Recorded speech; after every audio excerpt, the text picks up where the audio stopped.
Eh, saya kira harus dipastikan dulu ya, jangan-jangan anaknya yang mainin, cucunya yang mainin Atau gitu. kalau pas lagi tidur kan nggak tahu gitu Ustaz kan. Iya, bisa saja kan cucunya mainin gitu kan. Jadi dikira itu pindah sendiri atau dipindah jin, tidak gitu.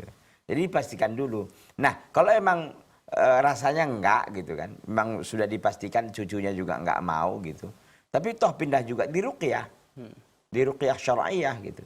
Dibacakan minimal membaca surah Al-Baqarah di rumah itu karena inna syaitana yafirru minal baiti alladzi tuqra fihi suratul Baqarah. Sungguhnya syaitan lari dari rumah yang dibacakan dalamnya surah Al-Baqarah.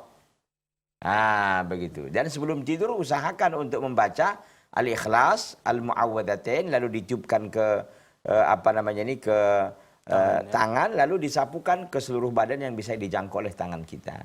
Kemudian membaca ayat kursi juga. Ah, begitu kan. Nah, dengan demikian insyaallah taala dicoba dulu ini yang kita sampaikan ini mudah-mudahan bisa. Yang jelas bahwa dipastikan dulu jangan-jangan cucunya yang mainin gitu. Iya. Cucunya yang mainin ke sana ke sini, kakeknya lagi tidur atau neneknya gitu kan. Ya disangka jin padahal cucunya gitu.